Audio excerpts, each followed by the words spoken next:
Reward has always been about getting people to do the right thing for the organisation and for themselves. And how we've sought to do that has changed. And I think going forward, it won't be about individualistic, competition-based reward. It will be actually about how do you support community-based working? How do you get individuals within the organisation to place the collective interest beyond their own personal self-interest in the absence of hierarchy, structure, rules?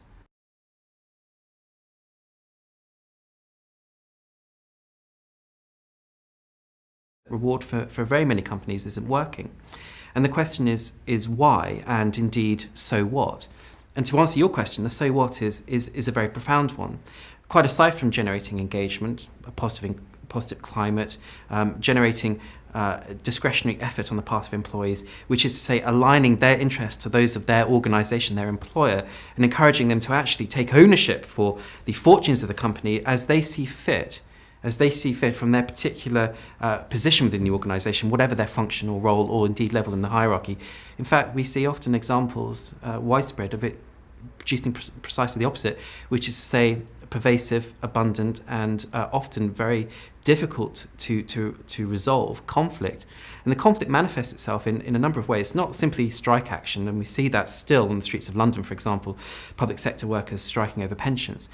But far more dangerous than that is on a very discreet basis, employees withholding that discretionary effort, actually being in conflict with their organisation, but in a way that's discreet and therefore invisible to their employer. So therefore it goes unchallenged, unnoticed, and there is very little remedy for it.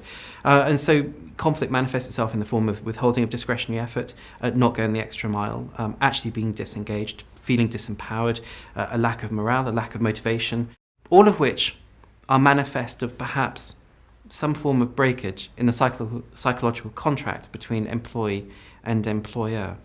And that is a profound issue, because actually it's now far more difficult to remedy that than it has been in the past, where we collectively negotiated pay.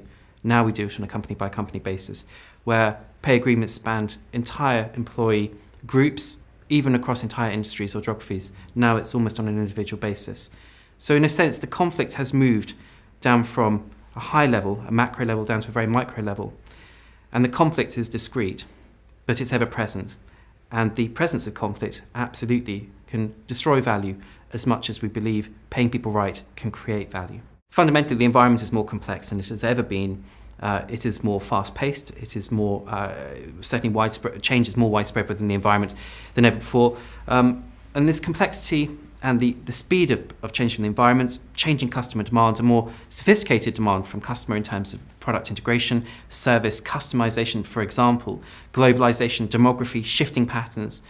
All of that requires their organizations to become more sophisticated in their capability to respond, which itself is making work more complex and certainly outcomes of decision-making more uncertain. So we're effectively necessarily moving away from one model of organisation, which was the very traditional bureaucracy, planned, formal, hierarchical, driven from the centre, with the rest of the organisation, except essentially that the troops implementing the orders from on high, to something which is far more delegated, some say, far more community-based, far more around this delegated leadership model.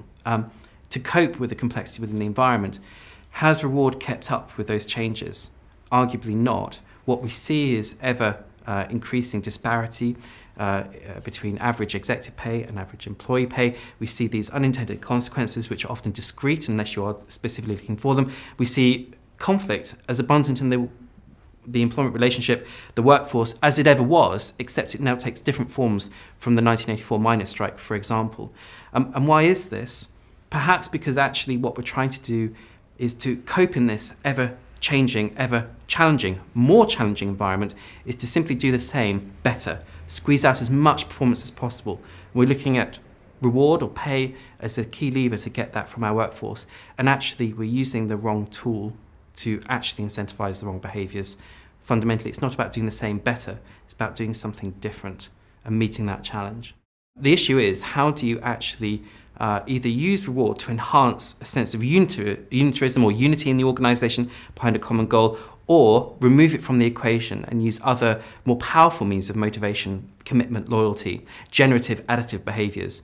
How do you remove reward from that equation and use those instead and emphasise them? A lot of the research over the last decade has actually said, you know what, top talent are not as financially interested as we think they are, as we presume that they are. Actually, what matters most is respected leadership within the organisation, a clear sense of vision and purpose, and agreement to that. Having the opportunities for development, the opportunities to contribute, ultimately, the opportunity to make a difference. The debate is no longer about reward, it's about fairness, and actually it's no longer about business or organisation, it's about society and how we wish to recognise the relative value of different roles, different categories within society. So it's become political. It's certainly a politicised debate, and I'm not a political person. I'm merely interested in organisations. From an organisational perspective, it's a very curious thing. One can see that there's a logic behind why we are paying our executives what we are, which is, many hundreds of % greater than 20 years ago, for example, because actually, referring to what I said earlier, organisations are more complex. Certainly the environment is more intensely competitive, and so you really need the top talent, the very few, to navigate that terrain for success. And so ultimately, given the lack of supply, there are only relatively few, so the thinking goings that can do that, we should pay them. We should pay them really in recognition of their uniqueness within the labour market.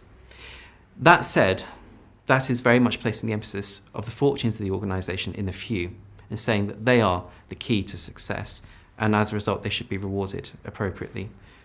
What it does is perhaps preclude the contribution of the many, or rather disempower them as having the capacity to generate the future fortunes of the organisation through their creativity, through their distributed leadership. So in some sense, and I think it comes back to this issue about how one copes in the environment, which is only becoming more complex, more fast-paced, and therefore more uncertain in terms of outcome, our reaction is to place our fortunes in the few and not actually in the many. We are, in a sense, reverting to type, to our bureaucratic ideal, more than ever before, when some say we're at a tipping point where we need to change and move forward to something which is far more fit for purpose in the information age, which is all around delegation, around widespread influence and information, around consensual decision-making, around collaborative leadership, around community-based working. And in that sense, these developments, I think, are potentially corrosive, and that's why they attract the ire that they do, whether it's from investors on the one hand who see that, this is not simply working for them because it isn't generating the types of performance that they require, but equally for employees and customers, and perhaps society more widely, this ever-increasing gap between the haves and the have-nots is corrosive. And again, coming back to this issue about the psychological contract, damaging, in fact, if you believe that the future is post-bureaucratic, is very much this community-based organisation, which is networked and delegative and collaborative, then these developments actually impede movement towards that, because it effectively is marginalising and disengaging the community that really need to take responsibility and ownership for the future.